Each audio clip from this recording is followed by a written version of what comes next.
Most players are completely lost when it comes to bet sizing. They don't know what size to choose, why they're choosing that size, or what it's supposed to do. They're just trying to stay balanced, but they don't even know what that means. I've coached over 250 serious live players, and almost all of them start off making the same mistakes. Their value and bluff sizes are the same size when they should be different, and different sizes when they should be the same. Today, I'll walk you through how I size bets across all three streets, when value and bluff should match, when they should diverge, and how to reverse engineer the right size by asking just one or two simple questions. Plus, I'll show you one river sizing trick almost no one uses, and why going absolutely massive might be the most profitable value bet of your life. Let's jump in. All right, so let's start off with the flop here. And in this first hand, we open pocket eights on the button. The big blind is going to defend. And when we flop middle set, what size should we choose? So the first question I like to ask is, will our opponents fast play? And when we look at this flop, 9-8-3 with a flush draw, this flop is wet and dynamic. Wet meaning there's a lot of draws out there. Dynamic meaning the nuts are likely to change on the turn. So even if someone has the nuts,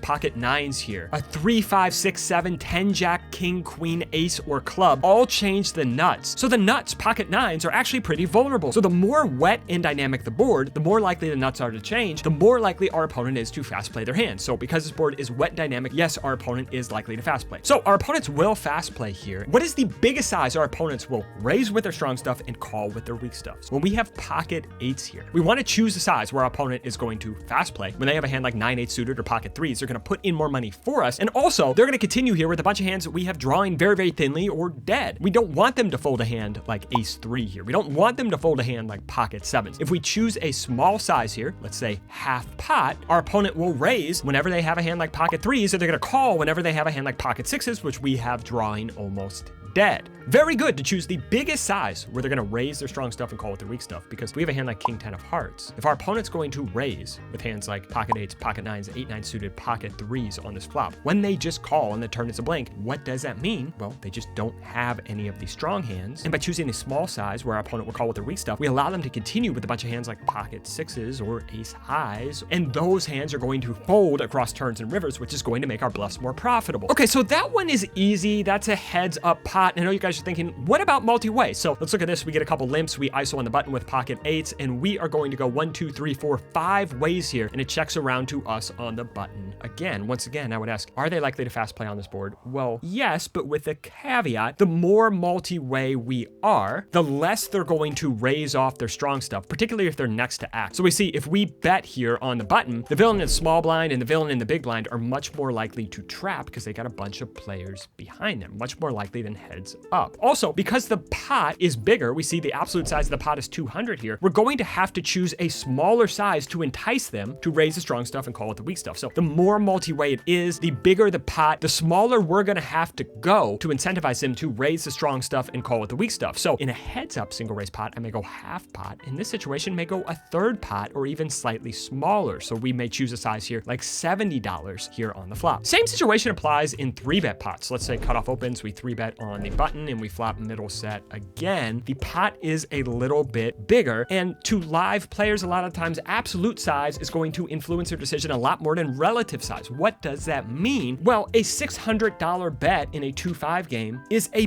big size, no matter if the pot is 600 or the pot is 200. So a $600 bet is going to mean more than if we're going a third pot or half pot or 3/4 pot, right? A lot of players aren't even counting or paying attention to what the pot size is. So where we may be able to go half pot in a single raise pot to get players to raise the strong stuff, call with the weak stuff, in a 3-bet pot, we may have to size down. My default usually about 1/3 pot. Now there are exceptions, but this is just a starting point. Maybe going 1/3 pot in a 3-bet pot, heads up in position. Okay, so what about when our opponents won't fast play? Let's look at an example. We have ace king, we open, flop comes ace 7 deuce. And this board, unlike the wet dynamic board before, this board is dry. Not a lot of draws out there, only a gut shot wheel draw. And the board is static, meaning the nuts are unlikely to change on the turn. So pocket aces is going to be the nuts on the majority of turns. Only a 3, 4, 5, 7, or deuce is really going to change the nuts here. And because this board is dry and static, our opponents are much more likely to trap. They are not going to raise their strong stuff, even if we go with a small size. And on top of that, they're not likely to call with their weak stuff either, because what hand did they put us on as the pre-flop raise are usually hands like ace king. So on this board, if we choose a small size, our opponent isn't going to necessarily call here with a hand like pocket threes or king jack with a backdoor. And they're not going to raise off their strong stuff either. So by going small here, I would say this is not the highest EV play. Instead, what I like to do in these spots is not c-bet my entire range, and when we do have a strong hand, I just go with a very big size. So when we have a value hand here, like ace king of diamonds, I'm just choosing an overbet size, maybe $60 or $70. Because if our opponent does have a hand like ace 10 or ace 4 suited even, they're not folding no matter what. And if we go small, we're not going to entice them to call with the weak stuff anyway. So we may as well just start trying to play for stacks against a hand like ace jack or ace 10 or something like that. And when we have a bluff in these situations, I am mostly going to check. So if we decide to go with a small bet with a hand like jack 10 of spades here, what happens is our opponents aren't going to fast play with their strong hands like sevens or deuces, and they're not going to call with their weak stuff. We go to a turn, and if we choose a big bet, even picking up equity on this turn, our opponents aren't going to fast play again. They may just trap again if we go with the overbet. Now we're going to go to the river, and we're just going to be bluffing into an uncapped range that has pocket sevens, pocket deuces, ace 7 suited, ace deuce suited, ace 9, all these strong hands in it. So the bluff on the river is not going to be profitable if we go with the big size. And if we go with the smaller size on the river, well, we're just running into hands like ace queen, ace 10, ace jack that probably aren't going to fold to a smaller size. And if we c-bet the flop and then choose a smaller size on the turn, well, sure, they may start fast playing sevens and deuces and ace 7 and whatnot. Now we're going to go to a river, and they're just going to get there with a lot of hands like ace queen and ace jack and maybe even ace king. The problem is we haven't made a big pot. The pot's only 182 going to this river, so we're going to have to go 2x, 3x. We're just going to run into hands like ace 4, maybe ace king, the trapped pre-flop. Maybe some hands like ace queen just don't fold. They get sticky, right? The hands like ace queen get sticky because the pot is not that big, and $400, yeah, it's teetering on the bigger side. But the problem is when we start c-betting on the flop, we just don't have very many good options across turns and rivers. So what I like to do in these scenarios is when we have showdown value, when we have our bluffs on the flop, I am just checking back in the spot, and then we can start playing turns once our opponent will give us more information about their hand. If they come out and bet small on the turn, we have a little more info about their hand. If they come out and bet big on the turn, we have a little more info about their hand. If they come out and check on the turn, well, we have a lot more info about their hand, and we can start making decisions that way. So here's my overall shortcut for flop sizing, and I've talked about this with a flowchart before, but I've never actually talked about it this way.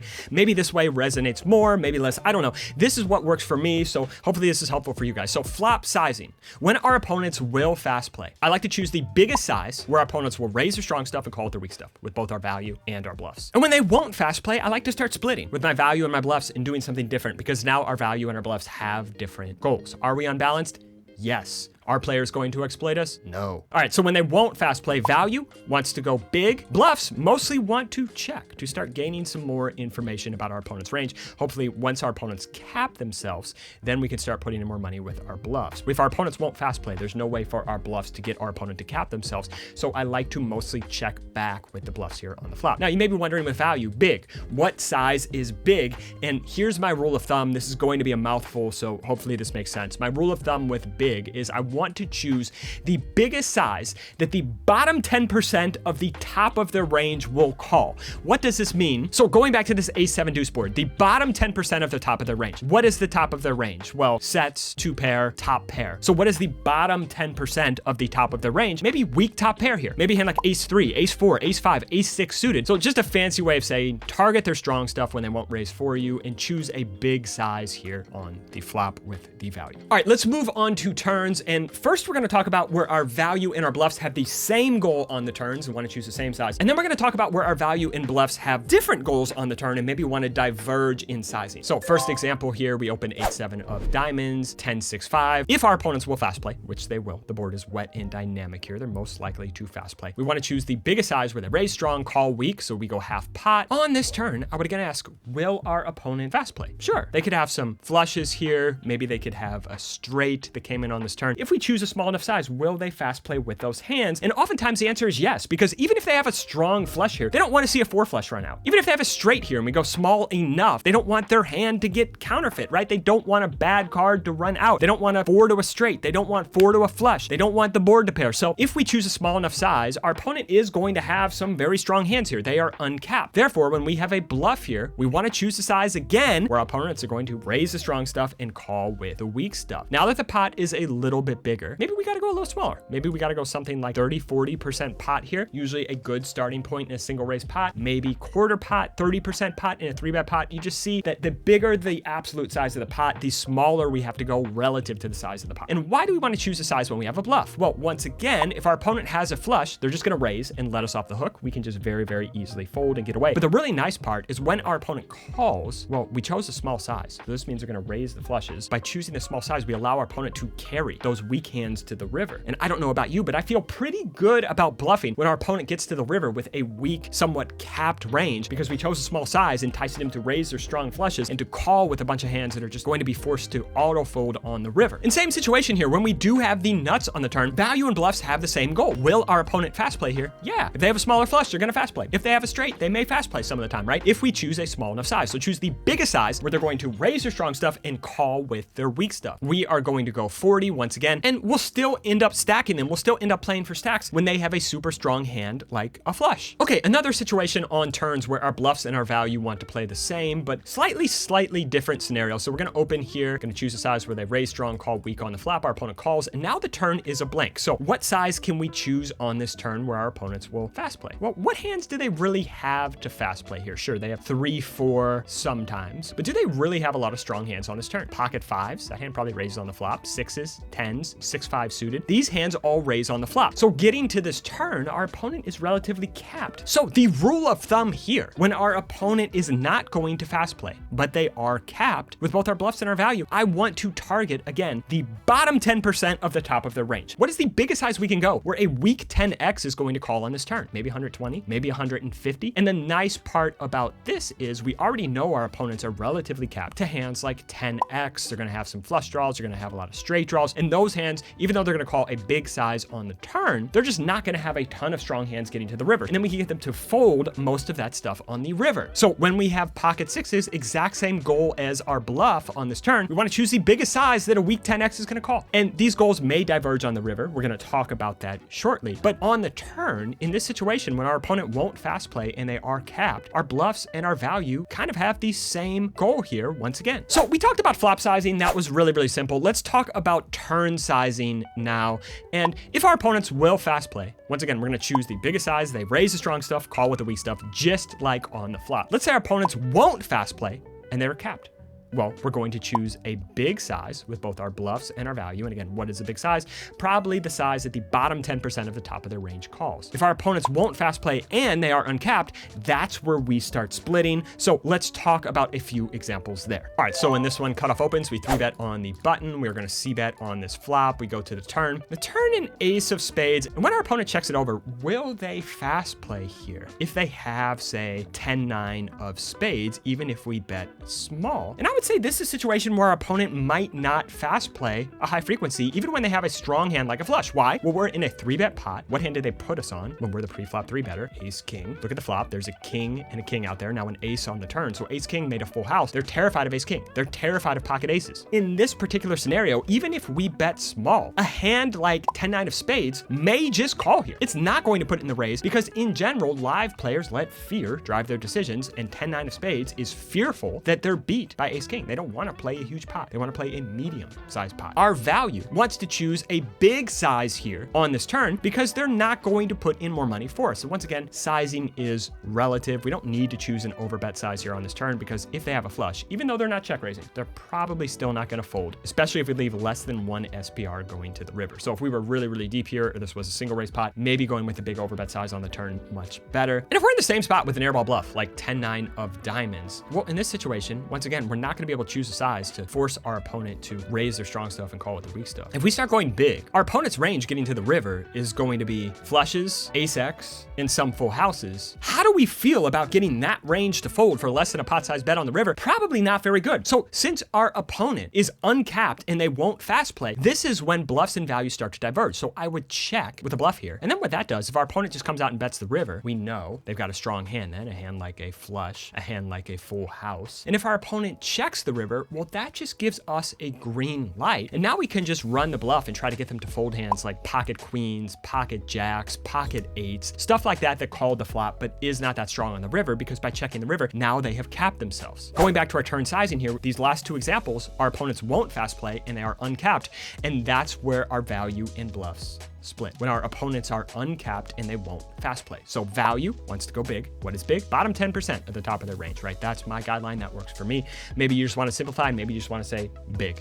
Big is fine, right? And then our bluffs mostly want to check because our opponents aren't going to fast play and we really have no way to cap them. So we want to gain a little bit more information before we empty the clip with the bluff. Finally, let's look at river sizing, and I've tried to distill this down to its core. And there's really only 4 ways I look at rivers. Number 1, when our bluffs want to go big, our value wants to go small. When our bluffs want to go small, our value wants to go big. And these first 2, by the way, this is going to be 90% of the time, all hands will fall into these first 2 categories. These last 2 are kind of exceptions, but let's talk about them. When our value wants to go medium, our bluff wants to go small or big. And when our bluffs want to go medium, our value wants to go small or big. So is this GTO at Equilibrium approved? Of course not, but we are not playing against robots. We're playing against humans. So let me walk through how I think about these 4 scenarios on the river. All right, first scenario where our bluff wants to go big, our value wants to go small. So we got 7-6, we c-bet, we bet small on the turn because the flush comes in, our opponent calls, we get to the river. What's our opponent's range here? Well, they are going to be relatively capped. Why are they capped? Because we c-bet small on the flop. They're going to raise deuces, 9s, Jack 9 suited. We continued small on the turn, which gave them a chance to raise when they had a flush. So getting to this river, our opponent is going to be relatively capped. Now, could they have the ace high nut flush once in a while? Sure. But for the most part, our opponent's range is going to be relatively weak, relatively capped, relatively crippled. And so getting to this river, our bluff wants to go big because we can get a lot of folds on this river. The best hand at a high frequency our opponent's going to have here is a hand like Jack X. The draw has got there. We're going to get credit because the flush draw has come in. So our bluff wants to go very big here. Maybe we just choose a size where we think we can get Jack X to fold all of the time when we have 7 high and we get it through. This is a situation where our bluff wants to go big. And the corollary here, in the same situation, since our bluff wants to go big, our value wants to go relatively small. So the goal here, when we have ace queen of spades, we know our opponent's range is going to be capped. And we want to get called by a hand like ace jack, king jack, queen jack, jack 10 on this river. We know they're not going to have a lot of sets in 2 pair. We know they're not going to have flushes because the one flush that they trap with sometimes is a nut flush. They can't have that when we have ace queen of spades. We just need to target Jack X. This situation where our bluff wants to go big, our value wants to go small. Next situation where our bluff wants to go small, our value wants to go big. So we have 6-5 of spades this time, 3-bet pot, button versus cutoff. We c-bet, our opponent calls. We go to a turn, we go small again on this turn, our opponent calls. And when our opponent checks it over here, what is their range? They're gonna have a bunch of weak hands here. Hands like pocket 10s, hands like 10-9 suited, hands like jacks and queens. And all of these hands are going to fold if we breathe on this pot because we kept all those hands in with a small bet on the turn when the king came. And now getting to this river, the ace comes, those hands have all been downgraded again. So 9x, 10s through queens. These hands are just going to have a hard time hanging on this river, no matter what size we bet. But does our opponent have strong hands? Well, of course. They have hands like ace king here. They have hands like ace 4 suited or ace deuce suited or ace 9 suited. They've made a lot of 2 pair on this river, or even just hands like ace 5 or ace 3 that floated the small bet on the turn with the gut shot because we chose a small size, right? They were getting a pretty good price. So the bluff, we could just choose an efficient size here, go small, get hands like 10s, jacks, queens, 9x to fold. And then when we do have value, a hand like pocket kings, this is the situation where we want to empty the clip. Because if our opponent does have the last king in their hand and they've got ace king, are they folding? Probably not. If they have ace 9 suited or ace 4, ace deuce, are they folding? Probably not. Our opponent just has a lot of strong 2 pair getting to this river that isn't going to fold no matter what. And they have a lot of hands like pocket 10s or 9x that is going to fold if we breathe on the pot. So in this situation, our bluffs want to go small and our value wants to go big. All right, next situation where the value actually wants to go medium and the bluff wants to go small or big. So once again, this is going to be a little more rare, but let's walk through the scenario. We got pocket kings here. We c-bet, our opponent calls, we go big on the turn. Now we get to the river, and if our opponent flipped over a hand like ace jack, what size would you go to try to get ace jack to call? Probably not all in against most players. Now, is there the rare player, the player is going to be sticky, icky on the river who's just never going to fold ace jack? Sure. But I would say 80% of players, 85% of players at the 2-5, 5-10 level are just not going to want to call an $800 2x pot size bet when they have a jack on this river, even though the draw's brick. So when we have kings, that doesn't mean we need to go small here, but maybe we go 450, 500, 550, even pushing it a little bit, trying to make sure that we get called by ace jack, queen jack, jack 10. Our value wants to choose kind of this in-between size, not the really small size, not the all-in size. We want to make sure we get called by top pair. So therefore, that means when we get here with the bluff, we got a couple good options. When we have 7-6 here, we could just go really small. And what does going small accomplish? Well, we get ace X of spades to fold, queen 10 to fold, 10-8 suited to fold, king X of spades to fold. All these hands that are just going to auto fold that we lose to when we have 7 high. We can just go very small, we can be efficient, and sure, when they have jack X, we get snapped off, but we don't lose a ton of money by going with a small size on the river. Other option is just to empty the clip here and put all the money in, because we didn't go all in with pocket kings here because we thought ace jack may start folding. That means we can almost pretty much get a range fold here if we just go all in. Now, if you're not 100% sure if this guy's just willing to fold top pair, maybe choosing a small size pretty good with our bluffs, because we're going to have a print with a small size, just getting the ace X of spades or king X of spades or whatever to fold. But if you are confident that the player you're playing against is like willing to fold top pair for all the pressure, for all the money, jamming here can be very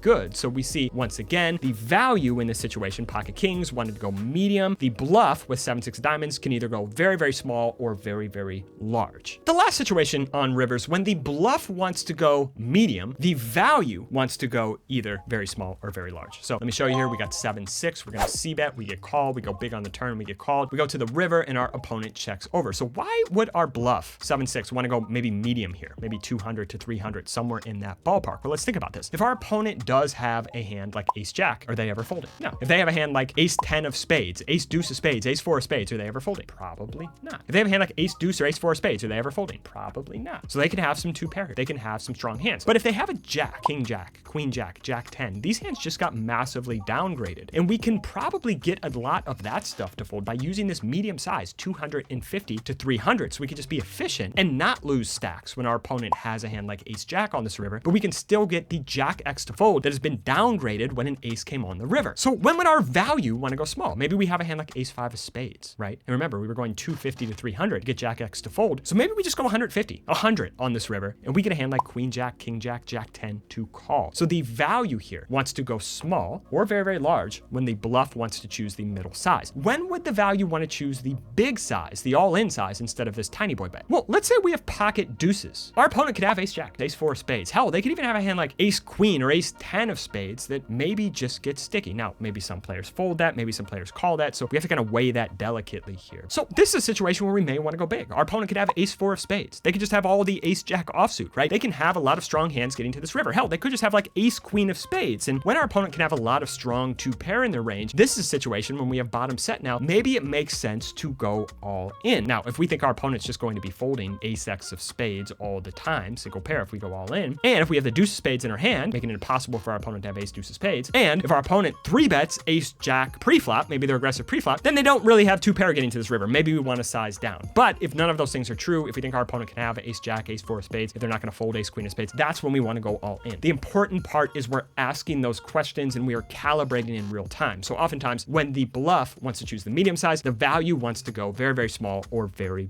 big. Now, finally, I want to talk about this concept of diminishing returns that I've been thinking about. And if we are really deep, sometimes the best value size, even if our opponent is relatively capped, is really huge. So I want to talk about this exception, why I'm thinking about it, and why this can make you a lot of money if you often tend to play very deep stacked poker. So let's look at this scenario. We're gonna go to the river. We start this hand very deep, 500 big blinds, right? 2,500 effective. We're gonna c-bet on the flop. We're gonna overbet on the turn. We go to the river, and our opponent getting to this river going to be relatively capped. So this is gonna be one of those situations where we want to go with the medium size as value, and we want to go either very small or very big with the bluff. So maybe our value wants to go, say, 500 here, just a small overbet targeting ace jack, king jack, stuff like that, the medium size. And when we do have 8 high, maybe we want to go with the small size, maybe 100, 150, just to fold out the ace X of spades, king X of spades once again. Or we can go with this big boy size here, right? The 2.5x pot, just to fold out the ace jack, the king jack, the queen jack. If we think our opponent's capable of folding top pair, well, we're gonna want to choose this big overbet size to get them to do so. And if we think they're not capable of folding top pair, well, this $500 size with pocket deuces would be shit, and we should be going 1,000 or whatever with pocket deuces. But against most opponents, I like this $500 bet with pocket deuces and this $1,000 bet with 7-8. So the question is, why don't we want to go all in here with a hand like 8 high when we are this deep? Let's consider this. Let's say we get to the river with a hand like 6-3 of spades. What would be the best size on this river? Well, we just talked about the best value size is probably going to be medium, somewhere around 500. The best bluff size is either going to be very small, maybe like 100 or 150, or 1,000, 1,000. So what size should we go when we back into the nuts on this river? Let's say when we bet 500 on this river that our opponent calls top pair 80% of the time. And of course, they just put the money in here when they have a hand like ace 3 or 6-3. And they're never folding if they back into 2 pair like 4 or 5 of spades or something like that. Let's say when we bet 1,000 here for 2.5x pot. Now we flip it. Our opponent folds top pair 80% of the time. And let's also say, right, they're just never folding 2 pair. Obviously, they're never folding a straight. They just put the money in here with 6-3. Maybe they sometimes call with ace 3, but they're never folding a straight or 2 pair. Top pair is folding 80% of the time. Now let's consider this all-in size for nearly 6x pot, this ridiculous size on the river here. Let's say when we choose this size, they start to just not really change their tendencies all that much. Maybe they fold top pair 90% of the time instead of 80% of the time, but still going to be pretty similar to when we bet 2.5x pot to when we bet 6x pot. They're still not going to fold 2 pair. If they get here with a sliver of pocket 4s or 4-5 of spades or whatever, they're probably not going to fold. If they get here with ace 3 of spades, obviously they're not folding. So the composition of what calls and what folds isn't really going to change much between 2.5x pot and 5.5x pot. So I plugged this little toy game into the solver with the assumptions we just talked about, and pocket deuces does want to choose his $500 size on the river. You see here with pocket deuces, when we bet 500, we're winning $653 nearly in EV, as opposed to the $1,000 size, which we're winning significantly less, and the all-in size, we're winning like $30 less. And when we have 8-7 here, the $1,000 size is the preferred size. So you see with 8-7, the $1,000 size, we win $141. But you see here at 2,300, we start losing money. Even when our opponent starts folding more, they're just not folding that much more. And when we start using these egregious sizes, 5x, 6x size, we start to face diminishing returns. So what does that mean with a hand like 6-3, the nuts on this river? Well, we just want to put the money in. And you see here, 6-3 of spades, we're winning significantly more money by betting 2,300 than we are by choosing either of the other 2 sizes. And even though pocket deuces wanted to choose this $500 size, the value of just coolering our opponent when they have pocket 4s occasionally, or 4-5 of spades, or ace 3 that sometimes doesn't jam all in when we overbet the river, 6-3 of spades, the nuts here, is just winning more by choosing this 5.5, 6x pot size bet on the river. So want to give a hat tip to Gethen, the best poker player I know, co-founder of Hungry Horse with me.